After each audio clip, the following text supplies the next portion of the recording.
마태복음 17장 1절부터 13절까지의 말씀 다 같이 봉독하시겠습니다.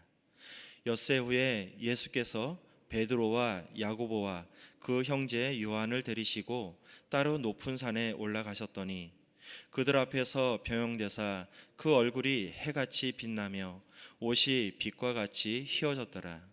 그때 모세와 엘리야가 예수와 더불어 말하는 것이 그들에게 보이거늘 베드로가 예수께 여쭈어 이르되 주여, 우리가 여기 있는 것이 좋사오니 만일 주께서 원하시면 내가 여기서 초막 셋을 짓되 하나는 주님을 위하여, 하나는 모세를 위하여, 하나는 엘리야를 위하여 하리이다. 말할 때에 호련히 빛난 구름이 그들을 덮으며 구름 속에서 소리가 나서 이르시되 이는 내 사랑하는 아들이요 내 기뻐하는 자니 너희는 그의 말을 들으라 하시는지라.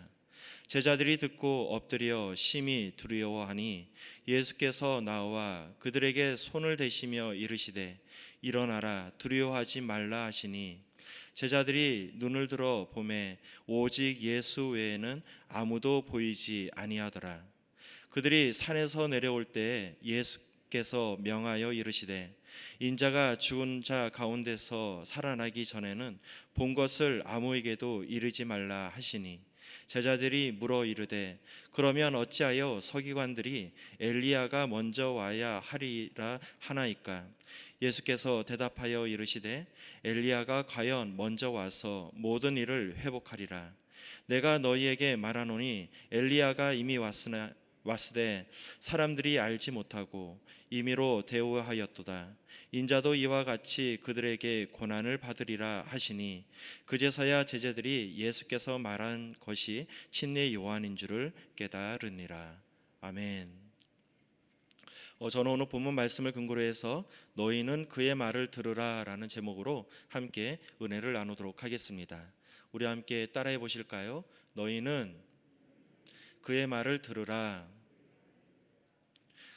성경을 읽는 방법에는 여러 방법이 있습니다. 이 짧은 시간에 성경을 많이 읽을 수 있는 통독하는 방법이 있고요. 또 말씀을 깊이 연구하는 묵상하는 방법이 있습니다. 이 성경 통독을 할 때 주는 강점은 무엇이 있을까요? 이 빠른 시간 안에 많은 성경을 읽기 때문에 이 성경의 큰 흐름을 이해하는데 큰 도움을 받고 있습니다.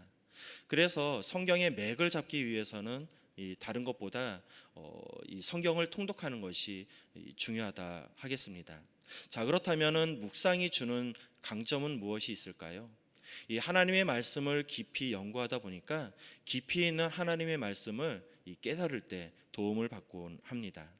어찌되었던 이 하나님 말씀을 깨닫는 것이 무엇보다 중요하다 할 텐데요.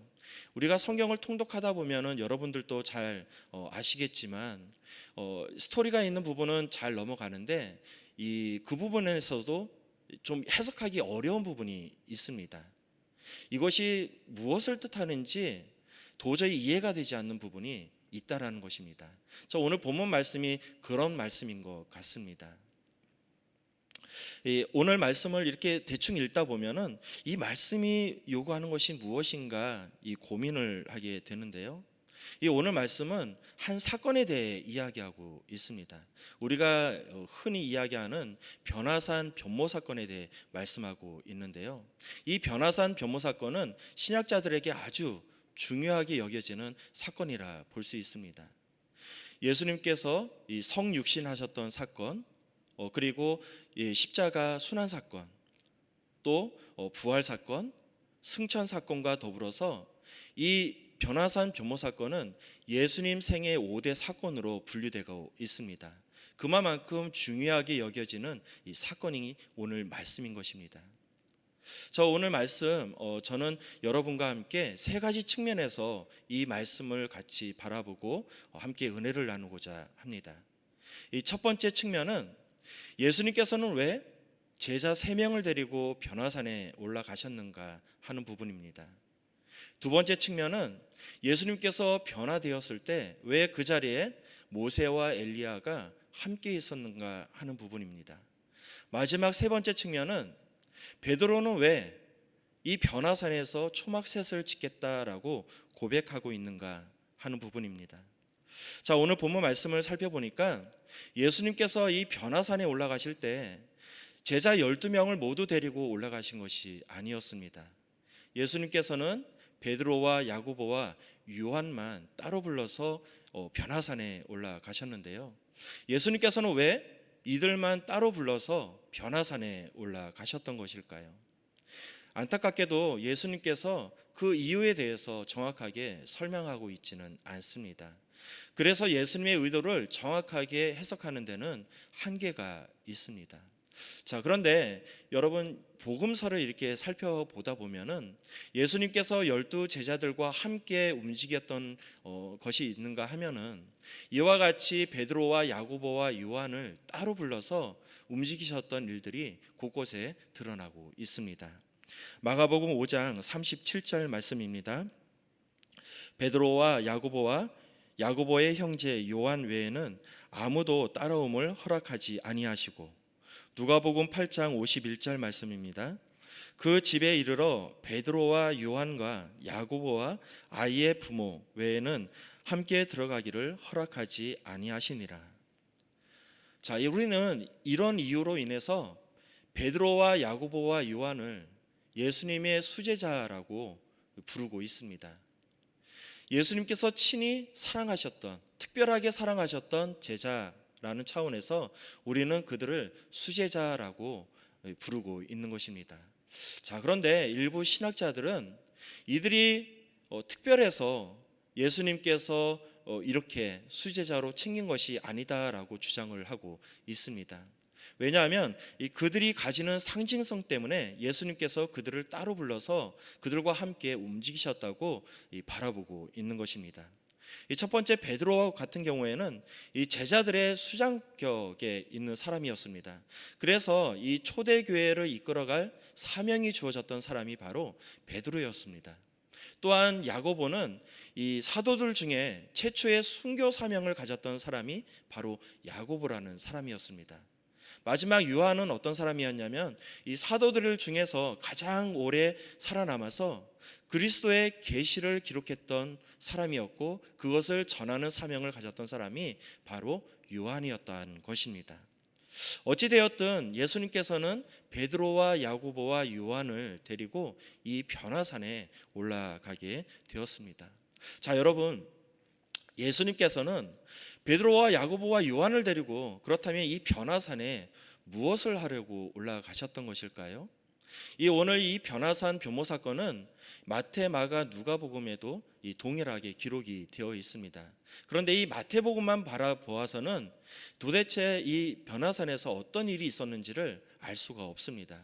그래서 누가복음과 함께 병행하면서 이 말씀을 살펴보아야 하는데요. 이 누가복음 9장 29절 말씀을 살펴보니까 이렇게 기록되어 있습니다. 기도하실 때 용모가 변화되고 그 옷이 휘어져 광채가 나더라. 예수님께서는 이 베드로와 야고보와 요한을 데리고 이 변화산에 올라가셔서 기도를 하셨다라고 성경은 말씀하고 있는 것입니다. 예수님께서 이와 같이 기도하며 나아갔을 때 그의 용모가 변화되었다라고 말씀하고 있는데요. 이 변화된 모습은 생뚱맞은 변화가 아니라 예수님의 본연의 모습이라 말씀할 수 있는 것입니다. 자, 요한계시록에 보면은 요한은 예수님의 본연의 모습을 이렇게 기록하고 있습니다. 요한계시록 1장 14절과 16절 하반절 말씀입니다. 그의 머리와 털이 희기가 흰 양털 같고 눈 같으며 그의 눈은 불꽃 같고 그의 얼굴은 해가 힘있게 비치는 것 같더라. 아멘. 예수님은 이 제자들 앞에서 본연의 모습으로 변화되었던 것입니다. 자, 여기에서의 변화라는 단어는 헬라어로 메테모르포테라는 단어를 쓰고 있습니다. 이 메테모르포테라는 단어는 단지 외적인 변화를 뜻하는 것이 아닙니다. 내면으로부터 진행되어 영적인 변화를 포함하고 있는 단어입니다. 즉 예수님께서 기도하실 때 이 영적인 변화로 인해서 외적인 모습도 함께 변화된 것을 말씀하고 있는 것입니다. 자, 그렇다면 예수님께서는 왜 제자들 앞에서 이와 같이 본연의 모습으로 변화를 하셨던 것일까요? 자, 이것을 알기 위해서는 다시 마태복음 1절 말씀으로 돌아갈 필요가 있습니다. 마태복음 17장 1절 말씀입니다. 엿새 후에 예수께서 베드로와 야고보와 그의 형제 요한을 데리시고 따로 높은 산에 올라가셨더니. 자, 오늘 말씀을 살펴보니까 엿새 후에라는 단어를 쓰고 있습니다. 즉, 이 사건은 엿새 전의 사건과 서로 연결되어 있다는 것을 우리는 알 수 있는데요. 자, 그렇다면 엿새 전에는 어떤 사건이 기록되어 있었던 것일까요? 마태복음 16장에 기록되어 있는 사건에 대해서 이야기를 하고 있는데요. 예수님께서 빌립보 가이사랴에 있었던 일을 지금 이야기하고 있는 것입니다. 빌립보 가이사랴에서 예수님께서는 이 제자들을 한 곳에 모으셨습니다. 그리고 그곳에서 제자들에게 한 가지 질문을 하게 되는데요. 이 사람들이 나를 누구라 하느냐라고 질문을 하게 됩니다. 그때 예수님의 제자들은 이와 같이 대답을 하게 됩니다.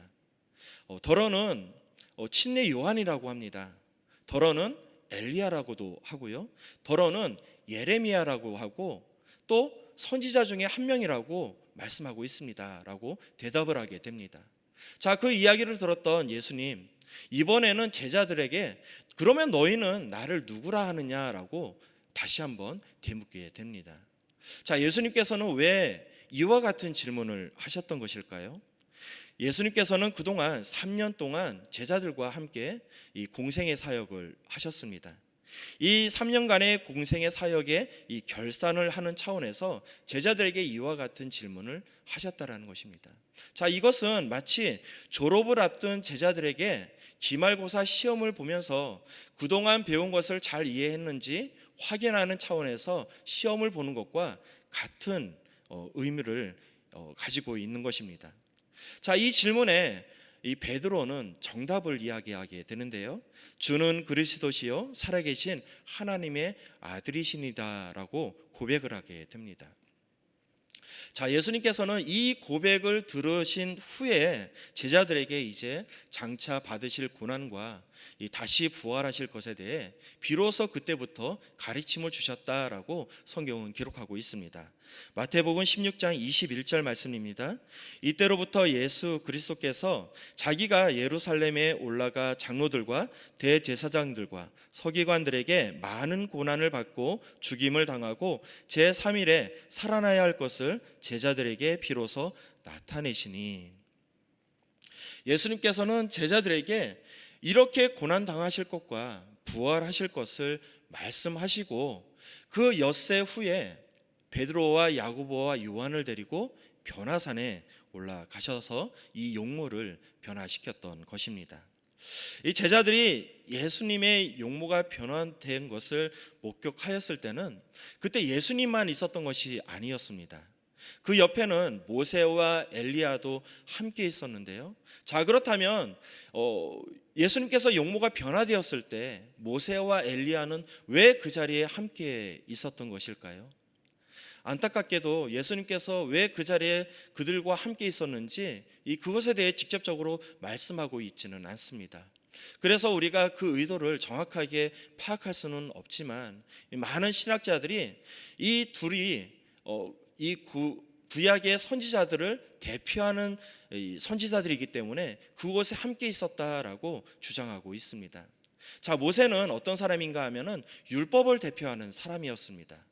하나님께서는 모세를 통해서 이스라엘 백성들에게 율법을 주셨는데요. 우리가 토라라고 부르는 이 모세오경, 창세기, 출애굽기, 레위기, 민수기, 신명기, 이 모세오경을 지은 사람이 바로 모세라는 사람이었습니다.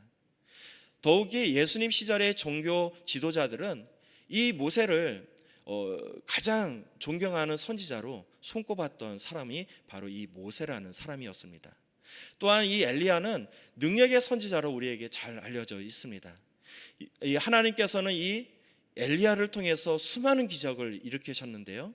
더욱이 구약의 선지자들은 메시아가 오기 이전에 이 엘리야가 먼저 올 것에 대해 증언하고 있습니다. 자, 이사야서 40장 3절 말씀입니다. 외치는 자의 소리여 이르되 너희는 광야에서 야훼의 길을 예비하라. 사막에서 우리 하나님의 대로를 평탄케 하라. 말라기 4장 5절 말씀입니다. 보라, 야훼의 크고 두려운 날이 이르기 전에 내가 선지자 엘리야를 너희에게 보내리니. 자, 이렇게 율법을 대표하는 모세와 선지자를 대표하는 엘리야가 함께 그곳에 있었다라는 것입니다. 자, 그렇다면은 모세와 엘리야와 예수님께서는 그 자리에서 무엇을 또 하셨을까요? 자, 누가복음으로 다시 한번 돌아가 보겠습니다. 누가복음 9장 31절 말씀입니다. 영광 중에 나타나서 장차 예수께서 예루살렘에서 별세하실 것을 말할세. 자, 예수님께서 모세와 엘리야와 더불어서 이제 장차 예수님께서 감당할 십자가 사건에 대해서 함께 얘기를 나누셨다고 말씀하고 있는 것입니다. 자, 그런데요, 이때 뜬금없이 베드로가 이 말을 하고 있습니다. 이 초막 셋을 짓겠다라고 말하고 있는 것입니다. 마태복음 17장 4절 말씀입니다. 베드로가 예수께 여쭈어 이르되 주여, 우리가 여기 있는 것이 좋사오니 만일 주께서 원하시면 내가 여기서 초막 셋을 짓되 하나는 주님을 위하여, 하나는 모세를 위하여, 하나는 엘리야를 위하여 하리이다. 사랑하는 성도 여러분, 베드로는 왜 갑자기 뜬금없이 초막 셋을 짓겠다라고 주장하고 있는 것일까요? 성경 말씀을 살펴보니까 베드로와 이 제자들은 예수님께서 모세와 엘리야와 함께 대화를 나누실 때 깊이 졸고 있었다라고 성경은 말씀하고 있습니다. 누가복음 9장 32절 말씀입니다. 베드로와 및 함께 있는 자들이 깊이 졸다가 온전히 깨어나 예수의 영광과 및 함께 선 두 사람을 보더니. 베드로와 제자들이 이렇게 졸고 있다 보니까 예수님께서 모세와 엘리야와 더불어서 하시는 말씀을 듣지를 못했던 것입니다. 그렇기 때문에 영광 중에 있는 그 모습만 바라보면서 예수님을 위해서, 엘리야를 위해서, 모세를 위해서 초막 셋을 짓겠다라고 말씀하고 있는 것입니다. 우리 또한 이러한 모습이 있지 않습니까? 우리 또한 이 교회에 머물러서 은혜 받는 것을 한없이 즐겨하고 있습니다. 그곳에 머물러 있기를 원하고 있다라는 것입니다. 하나님을 찬양하는 것, 하나님의 말씀을 듣는 것, 기도하는 것 물론 중요합니다. 하지만 예수님께서 그 십자가에 달려 돌아가시면서 물과 피를 다 흘리신 십자가, 그 값비싼 대가를 치르면서 그 구원의 문을 여셨던 예수님께서 진정 원하시는 것은 어떠한 모습인가? 이 모습은 우리가 다시 한번 생각해 보아야 하지 않을까 하는 이 말씀을 드리고 싶습니다. 자, 이때 호련히 빛난 구름이 그들을 덮게 되는데요, 이 제자들은 둘러싼 구름 속에서 한 소리가 들리게 됩니다. 마태복음 17장 5절 하반절 말씀입니다. 이는 내 사랑하는 아들이요 내 기뻐하는 자니 너희는 그의 말을 들으라. 사랑하는 성도 여러분, 하나님께서는 지금 예수님께서 하시는 말씀을 들으라라고 말씀하고 있습니다. 자, 그렇다면 하나님께서는 예수님의 그 어떤 말씀을 들으라고 말씀하고 있는 것일까요? 다시 한번 마태복음 16장 24절로 25절 말씀으로 돌아가 보겠습니다. 이 빌립보 가이사랴에서 있었던 사건에 대한 이야기인데요, 이에 예수께서 제자들에게 이르시되 누구든지 나를 따르려거든 자기를 부인하고 자기 십자가를 지고 나를 따를 것이니라. 누구든지 제 목숨을 구원하고자 하면 잃을 것이요 누구든지 나를 위하여 제 목숨을 잃으면 찾으리라. 자, 지금 예수님께서는 우리에게 주어진 십자가를 짊어지고 주님을 따르라고 말씀하고 있습니다. 그래서 땅끝까지 이르러 내 증인이 되라고 말씀하고 있는 것입니다. 자, 초대교회 성도님들은 이러한 주님의 명령에 순종하기 위해서 많은 희생을 감수해야만 했습니다. 물질적인 희생뿐만 아니라 생명마저도 아끼지 않고 그 말씀에 순종하기 위해서 이 값비싼 대가를 치렀다라는 것입니다. 땅끝까지 이르러 내 증인이 되라는 그 사명을 감당하기 위해서 많은 희생을 감수했다는 것입니다. 사랑하는 성도 여러분, 이 전도를 한다라는 것, 또 복음을 전한다라는 것은 희생을 감수하는 것을 말씀하고 있는 것입니다. 여러분, 희생한다라는 것은 무엇을 뜻하는 것일까요? 희생한다라는 것은 내 것을 포기한다라는 것을 말씀하고 있는 것입니다. 그래서 예수님께서는 자기 십자가를 지고 나를 따르라라고 말씀하고 있는 것입니다. 자, 이집트는 이슬람교를 믿고 있는 무슬림 국가입니다. 그곳에는 알라만 믿는 이슬람 사람들만 있는 것이 아니라 그곳에서도 예수님을 믿고 살아가는 이 기독교인들이 있는데요. 우리는 그들을 콥트 교인이라고 이야기하고 있습니다. 이 콥트 교인들은 이집트에 있는 인구의 약 한 20%에서 25% 정도가 이 콥트 교인이라고 이야기를 하고 있습니다. 이 콥트교라는 이 교회는 AD 40년에 마가가, 그러니까 마가복음을 기록했던 이 마가가 이 이집트에 가서 복음을 전하면서 세운 교회에서 파생되었던 교회라고 볼 수 있습니다. 자, 그런데 이 이슬람 국가에서는 신분증에 종교란이라는 이 란이 있습니다. 우리 신분증에는 없죠. 그런데 이슬람 국가에는 이집트뿐만이 아니라 대부분의 나라에서 이 종교란이라는 란이 따로 있습니다. 그 란에는 자기의 종교를 적게 되어 있는데요.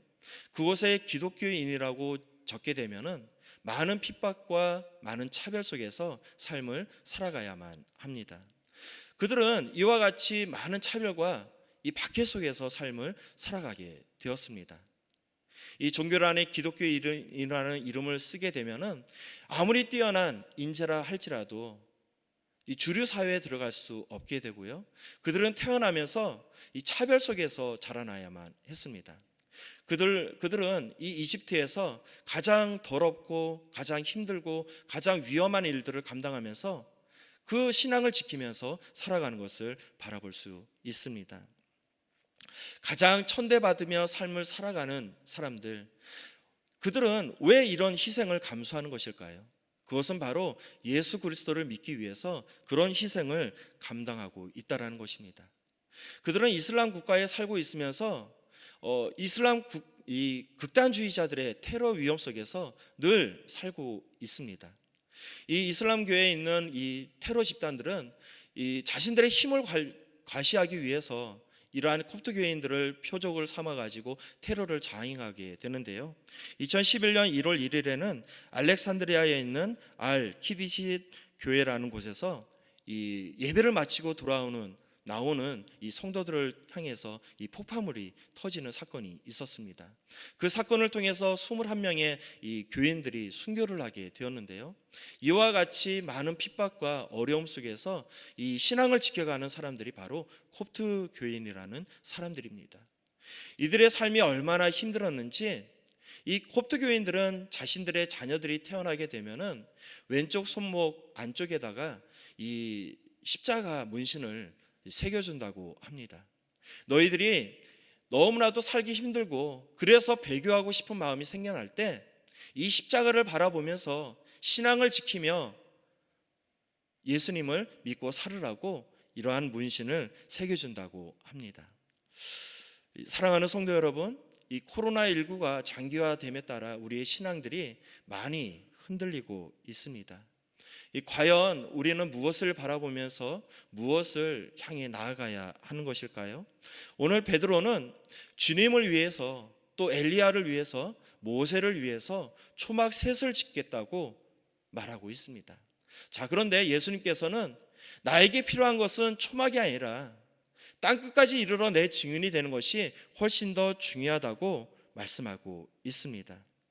예수님께서는 십자가 고난을 계획하셨고 기꺼이 그 험난한 길을 가셨습니다.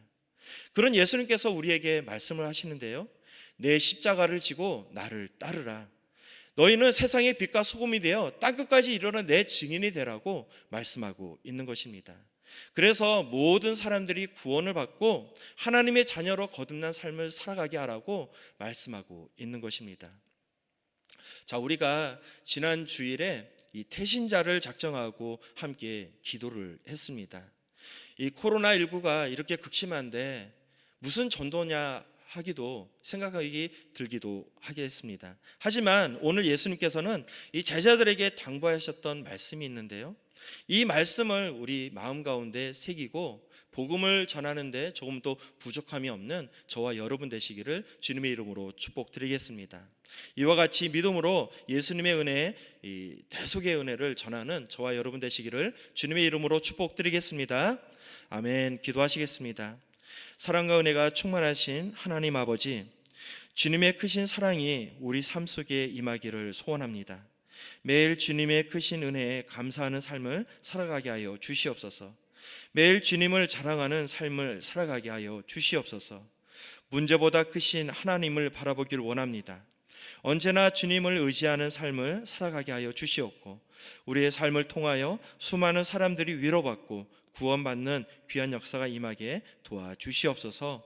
한 번뿐인 인생, 하나님께 쓰임받는 인생을 살아가고자 합니다.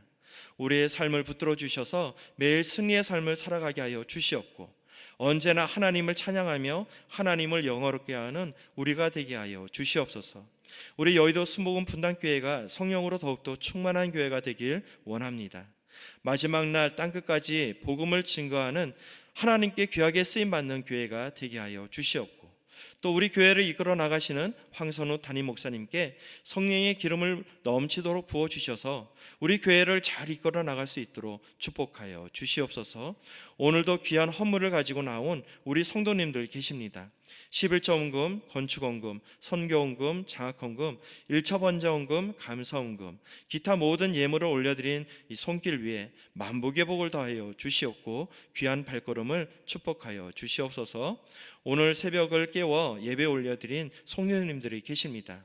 이 성도님들 함께하여 주시고 동일한 축복을 더하여 주시옵소서. 하나님께 더욱더 쓰임받는 우리가 되게 하여 주시옵소서. 이 모든 기도 우리 구주 예수 그리스도의 이름으로 기도드리옵나이다. 아멘. 하늘에 계신 우리 아버지여, 이름이 거룩히 여김을 받으시오며 나라가 임하시오며 뜻이 하늘에서 이루어진 것 같이 땅에서도 이루어지이다. 오늘 우리에게 일용할 양식을 주시옵고 우리가 우리에게 죄 지은 자를 사하여 준 것 같이 우리의 죄를 사하여 주시옵고 우리를 시험 들게 하지 마시옵고 다만 악에서 구하시옵소서. 나라와 권세와 영광이 아버지께 영원히 있사옵나이다. 아멘. 할렐루야. 오늘 귀한 말씀을 주신 우리 하나님께 영광의 박수 올려드리겠습니다. 이제 기도하는 시간입니다. 나라와 민족을 위해서 우리 조용교 원로 목사님의 빠른 회복을 위해서, 우리 황선우 담임 목사님의 귀한 사역을 위해서, 또 우리 교회에서 파송하신 우리 선교사님들을 위해서, 또 성령 충만과 개인 문제 해결을 위해서, 또한 오늘 주신 말씀을 생각하면서 우리 주여 삼창하시고 함께 기도하시겠습니다. 주여, 주여, 주여.